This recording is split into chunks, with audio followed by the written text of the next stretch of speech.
2, 1, fire!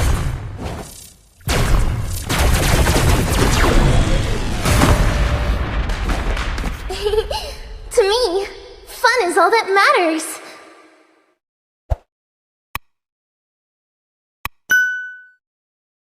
I think Claude will be banned here. Yeah. Claude is good against this. Yeah. Okay. No room for Nova. No room for For Nova. Echo, Yeah. YAWI's not gonna pick up the Kadita? Could be. But I haven't seen him play the Kadita in a I've while. seen it on ranked. Oh, Yeah. well. Just streamed Wow. it 2 days ago. So you're watching YAWI stream, No, huh? I watch everyone's stream. Really? I need to gather information. Apparently, BENNYQT has the highest GPM. That's Yeah, he great. does. 819. Yeah. That's pretty high for a marksman for sure at 800 in this very important match that we have. It's going to be the Kufra ban. Do you like the Valentina here from Todak? Do you think it's gonna be a good pick going up against what Yuzhong as well as the Kadita? Very good for me because like he can take those both hero ultimate, so can for the first turtle they can like balance the early game damage. Okay. Yeah. There's the Claw that you guys have expected to be banned out, and it was indeed banned out by Echo. Of course, Chico guys is very comfortable with that kind of hero. We saw that, but now Todak gonna be focusing on some of the roam bans here. Are they assuming that this Kadita will be played by SANJI? I mean, he did pick it up, right? Yeah, we're on the... All right. Yeah, we did stream with a Kadita roam, but 7 times out of 10, it's Okay. likely SANJI. Okay. Honestly, I kind of feel like with the roam bans as well, they're kind of forcing this Kadita to be in the mid. Yep. The glue has been picked up, and apparently over to Moon. Moon holds the record for the most damage dealt in a game Wow. against Team Occupy. 176,000 damage, so that's pretty good. Wow, that's pretty good. Is Todak actually thinking about the carry? I've been Well, waiting for too long. okay. Well, they picked up the. I think the way they pick up the carry is because they banned the Harriet. Yes. And in comes the Blitz Trap. They just gonna pick it up. No time to react. It's the Franco and the Beatrix. Todak, you are lacking XP lane perhaps or a jungler. What do you think is the last pick? For me, maybe jungler because the Fedrin can flex to EXP because Okay. if they meet the Franco, it's really hard for jungler. Oh, okay. So, what kind of heroes do you think will be there? Maybe for the assassin can be split. For example, like What's your command? Aya? oh Fanny. Yeah, perfect. And yeah, Pandai Ripo. thank you. Okay, so we have a few seconds here. Ripo, I want to pick your brain. I want to ask you, what do you think is the general win condition here for both teams? Who do you think is more favored?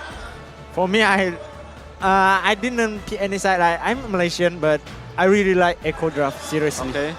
the draft is really like pick off and then team fight. Pick off, team fight. Oh. Yeah. Oh, so You just like to play in that kind of yeah, I competition. really like that gameplay. So Okay. Todak need to be careful. Okay, how about you, gentlemen and lady? Yeah? I'm sorry it's making it a bit more Nah, it's okay. like complicated for you. Yeah, it's okay. I'll get used to it. We have a full 5-game series to do it, but yeah. She's sorry for being a lady, and for Yeah. me, looking at this game, I'm looking at Toda. If they want to win, I agree with Ripo. They gotta play macro.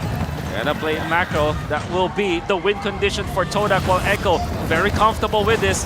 Now Eterna, please take us to the Land of Dawn. Ladies and gentlemen, let's invite you through the portal as the Swordfishes and the Orcas are going to collide for game number 1 in this best of 5 series. The crowd reacted. YAWI missed the hook on a non-moving buff. But you know, it's okay. It's okay. It's all right because, again, in this kind of game, it's all about how you finish, not about how you start. Speaking about how you start, so far, Yums and Moon, they're moving together. Moon there, see, doesn't know that YAWI is there just yet.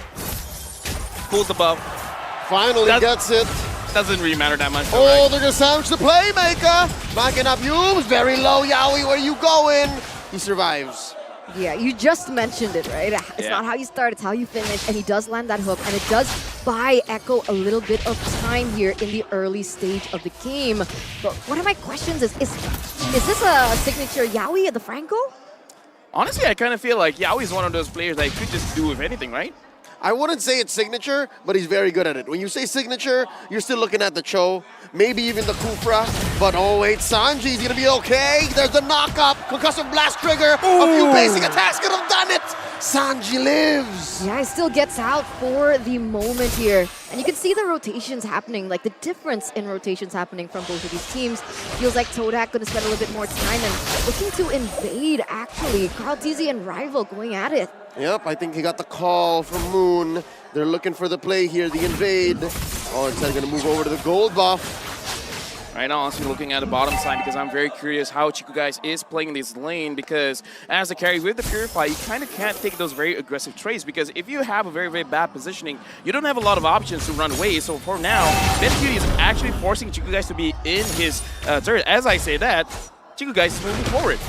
Here's the pull coming in from Echo. 2v3. Sanji refuses to leave. Still not hitting level 4.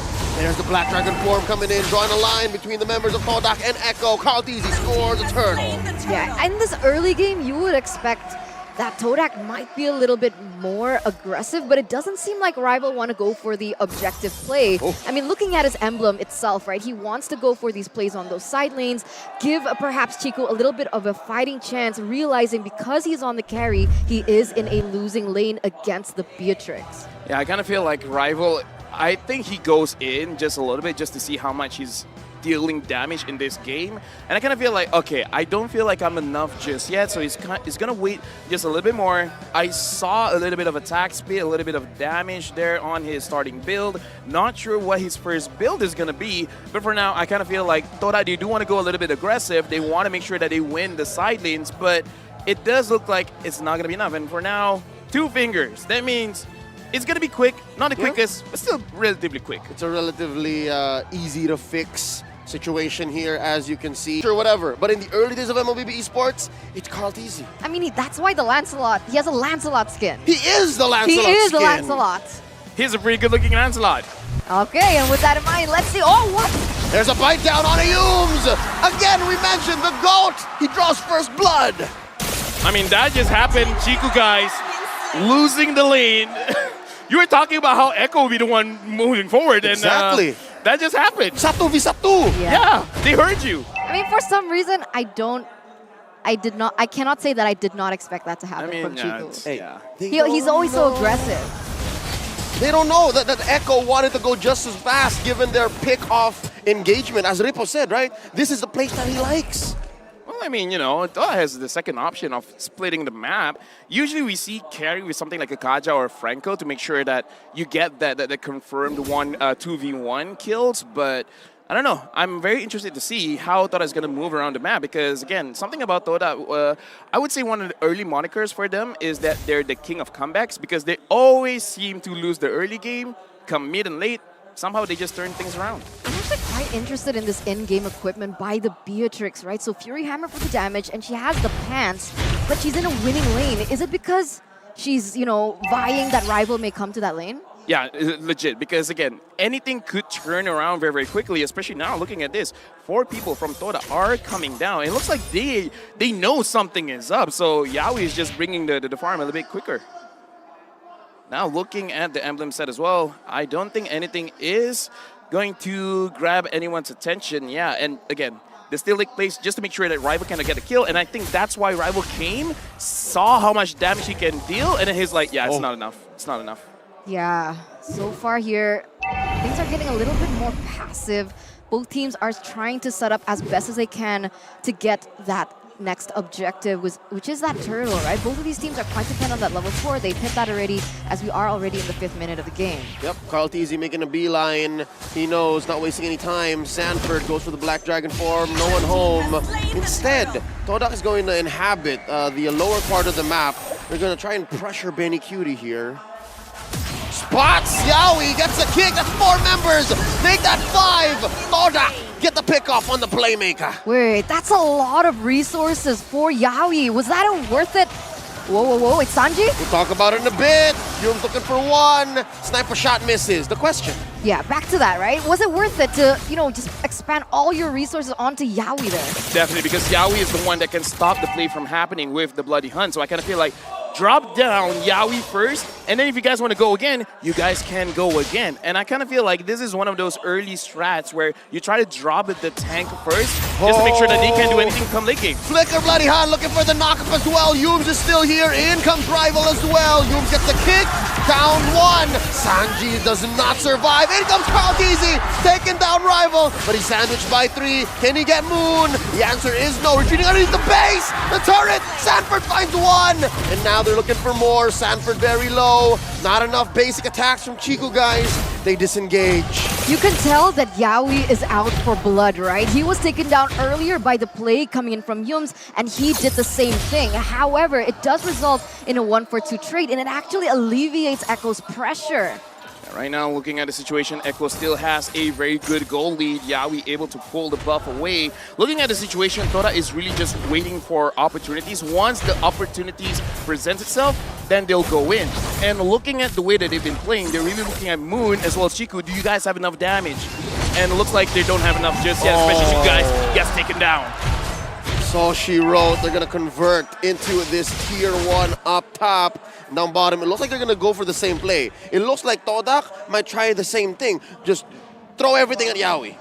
All right, but is that going to be fair trades happening, right? Is there a certain power spike that we need to be aware of for the side of Todak? Because as of this point, 7 minutes in, they haven't been trading equally. Echo's been getting better trades.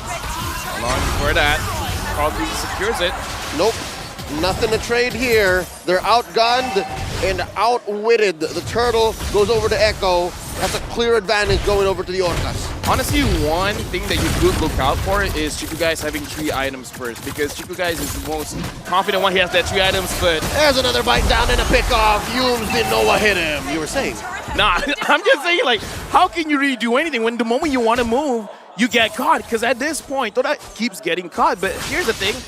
Not 100% their fault. It's just that Echo, their position well. YAWI snags Momo! And another kill! Everyone was in there. I'm sorry, LaFell, but this is looking brutal, right? They know exactly what their composition entails. They go for the pickoffs right, left, and center. And even SANFORD goes for a 1v1 kill and wins.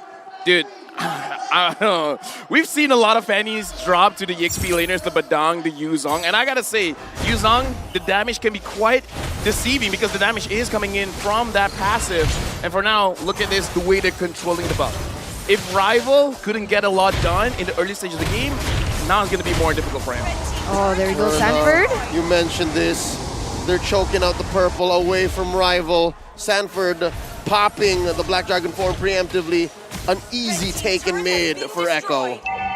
7,000 gold lead already, but like we mentioned before, right, the beautiful thing about a Fanny, it's not just its advantage in terms of that damage, that prowess, but also the fact that you can utilize it in a macro way, in an objective way. And so Rival, you can see he is trying to look for something on the board, which is basically the only thing you do, the turret push.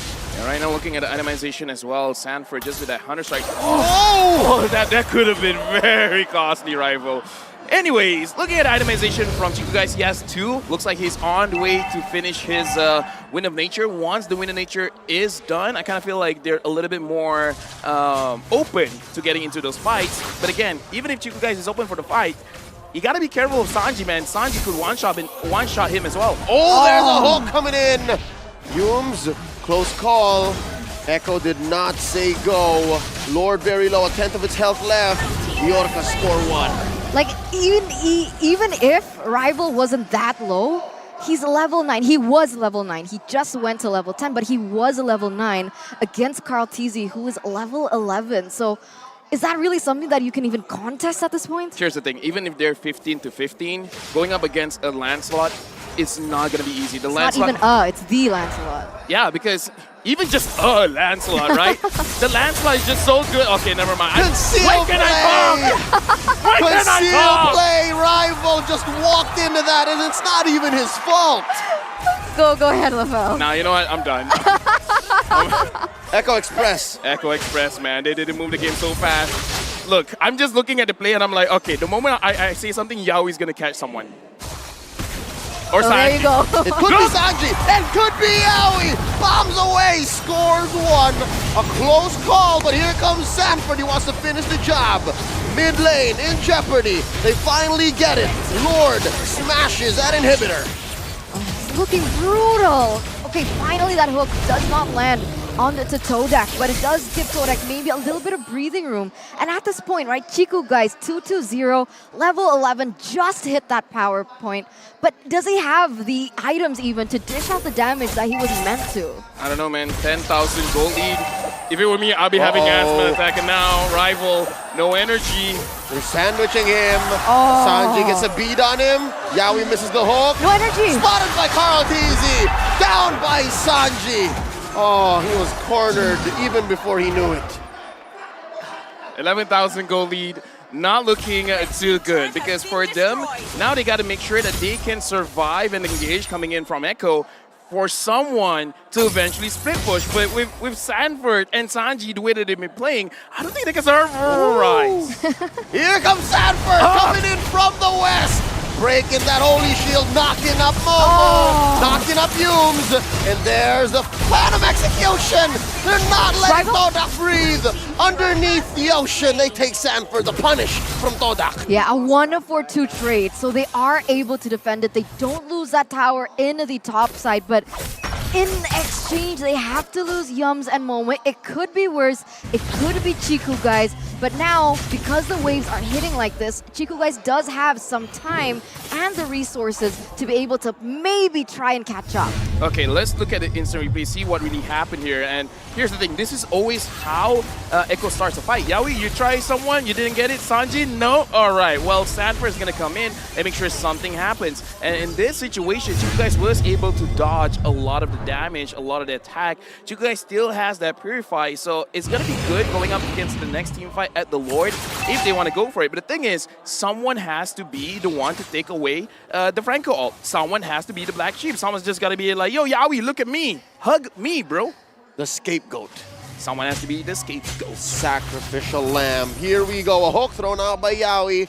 Lord here, not even a thought to contest. Another one for Echo. Wow, they're just dominating left, right, and center. Here, finally, Chiku guys picks up that... Momo didn't know YAWI was there. He gets knocked up and taken down just as quickly. And now Rival struggling to keep his purple. GTP coming in. Black Dragon form from Sanford. Another hook comes in from YAWI. And they're going in underneath the turret. Chiku guys falls. They do get one on Sanford. Again, the second death for this young XP laner. And now Lord Martin and Rival struggling to control and take down the minions. Yumes is gonna fall as well. Oh Lord, there's just two left. Now just one. Moon goes down. Echo takes game one. The Orcas showing their teeth as they lead the series against Todak here in the first game. That was brutal. How many minutes was that? I didn't look at the